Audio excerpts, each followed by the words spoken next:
Hello everyone. It's been a long afternoon, I'm sure, so I'm going to show lots of nice work.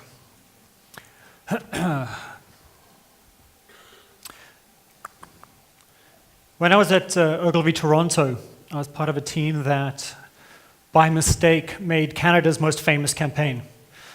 We rode a wave of PR and brand love, and then just when we were ready to install the next campaign, the client dropped the ball. They got the fear. They stopped trusting themselves. They went from being famous to mediocre in the space of one agonizing, disappointing phone call. And that taught me two things: the value of a client that is confident, and that advertising can be a hell of a lot of fun. We've listened to some great speakers today with a lot of keen insights and great passion for this industry. They've explored every aspect and relevant technique for, to be a modern marketer, but I'd like to add an ambition to that knowledge. I think one that is relevant everywhere, and especially here. In a world that's moving faster, with more media clutter and fragmentation, I think the most obvious thing for us to do is try to be famous. And I believe every agency in this room can deliver those ideas. But they need the clients that are determined to succeed. The founder of the agency in Brazil called Africa observed in 2003 that the more money that his clients spent, the worse the work got. With money comes responsibility and the fear and the scrutiny of bosses who don't understand communication. But brands like Volvo and John Lewis know how communication works. So it'll make sense when I tell you that the brand renowned for their Christmas campaigns don't have as much money as you imagine. They don't, by big client standards, they have very small budgets. But what they do spend, they maximize. Their fear is not about spending money, but being noticed. The clients that have worked out how to be famous are reaping the business rewards. And what you need is the right team and the right ambition to do that. So, does fame really matter? Peter Field merged the IPA effectiveness and gun report databases to prove the correlation between fame and business results. The 16-year study found that the famous work is up to 12 times more efficient at building market share. Now, if you think about that for a moment, you're spending your budget anyway, but you have a chance of getting 12 times better return on your investment if you try to be famous. And ideas that are famous are more likely to get shared socially. Thankfully, fame has nothing to do with budget or the size of the market. It's purely about the people and the people doing hard things well. And it's got more to do with the client than the agency. Here's what I mean.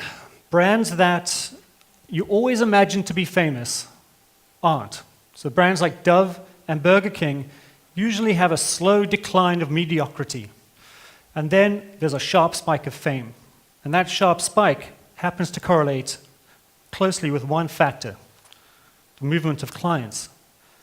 So when I kind of dug through the Cannes archive, you find the trends really easy to spot. So this is Dove at Cannes from 2008 to today. And in 2011, I think they had about 11 entries at Cannes.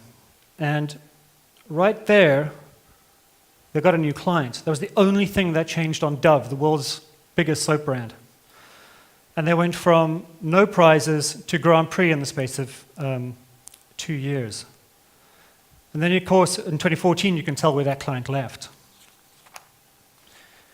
And that client happened to go to Burger King. Bruno mentioned him earlier, and I think he's come up a few times. He's the greatest client in the world this year, a guy called Fernando Machado. Burger King in 2013 had 4 entries from all their agencies around the world at Cannes. And in the space of 3 years, they won, I think it was 3 Grand Prix. And it's not just about one person, it's about an entire team who do that. But I think this is the point where clients enable teams to make something good for their business.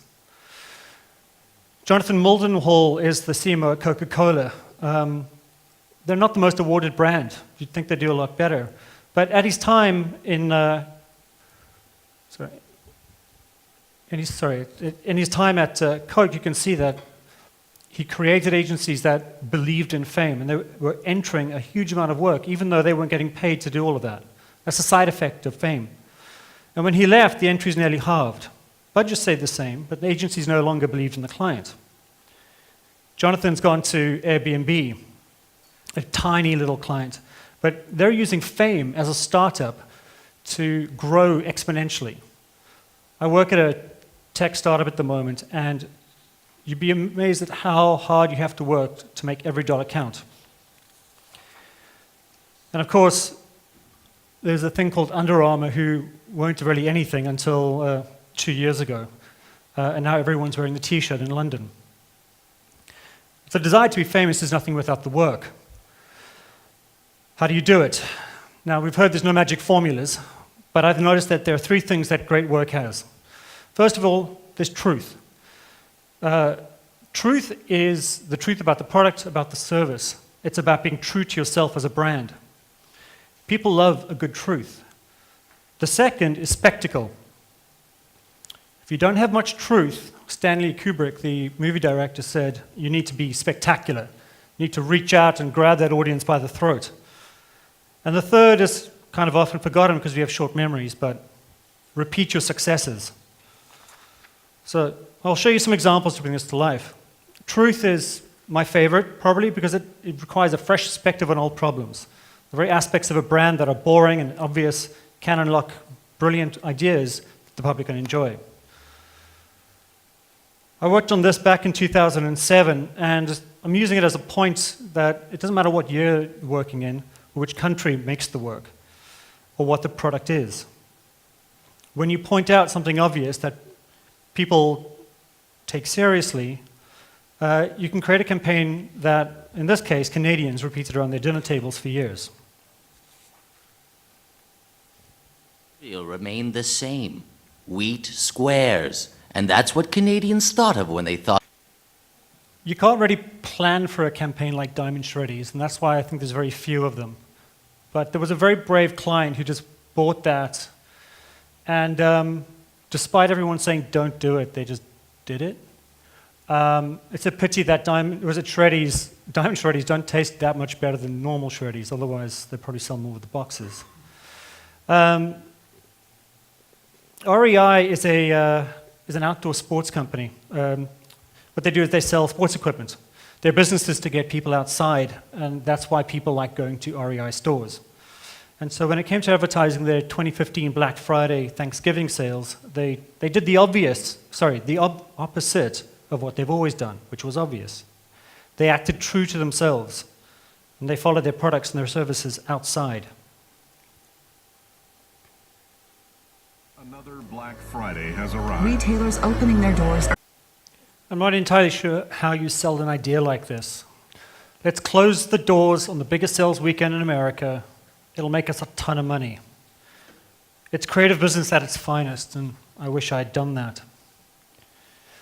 Then there's spectacle. And this is about acting spectacular even if you don't necessarily feel it. It's about scale, a big story, making sure people actually see the idea. And it can be about celebrities or full-page ads in newspapers that yell and scream, but mostly it's about treating an idea like it's important and worthy of being seen. Adam and Eve DDB do this all the time. Act like something is important and can become important. Here's an interesting example. This won Cannes Film Grand Prix this year, and it is for Harvey Nichols' store loyalty card. So when you go and buy something, you kind of give them the card and you get points.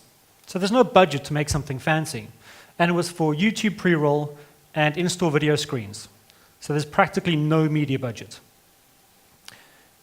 Then how did this get launched on breakfast television in the UK? Because it's crazy and you can't ignore it.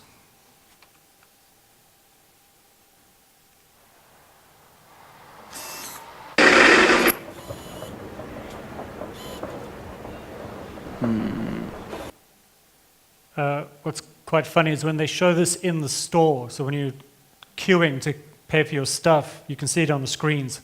Theft in the stores goes down. People are afraid of being caught, apparently. Burger King has come up a lot today. So I'm sure a lot of people have seen this piece of work. It's called McWhopper. This is a cool example of a fun idea being delivered in a really spectacular way. But the reason why it's special is the backstory. This is an idea that was come up by a company in New Zealand, Y&R New Zealand. And it would have stayed there, a very nice idea in New Zealand, if the client hadn't grabbed it and put it on the biggest advertising stage in the world, the USA.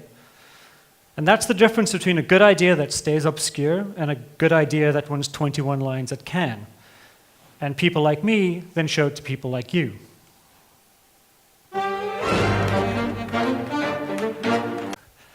And finally, there's this idea of repeat.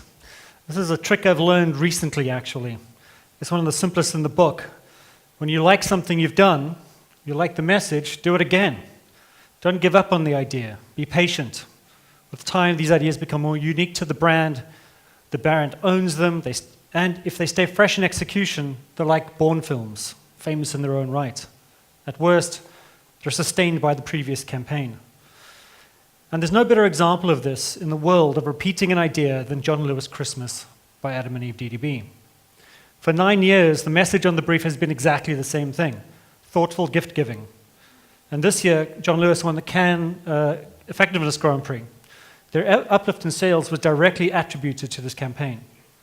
And to give you an idea of how many people look at this film, 2 million people watched it on YouTube the morning before it ran on television. The UK are programmed for John Lewis Christmases. I'm not going to make you watch 6 films end to end. I've cut together the mega mix, and hopefully you'll see how consistent they've been over all the years and to such good effect. How consistent that strategy is. And how well they make the films. And when you cut them together, they basically, you can just like drop them on top of each other and just swap the scenes out. Simple thing: truth, spectacle, and repeat. This is stuff we do every day, usually with soft and familiar ideas and in a passive style. And with a good idea, you can create a massive effect if the whole team work together to make it famous. Create the story you want to hear. It's not easy, but it's not high risk when the product or the service is included in the communication. The worst thing that happens then is that it's an averagely fine campaign.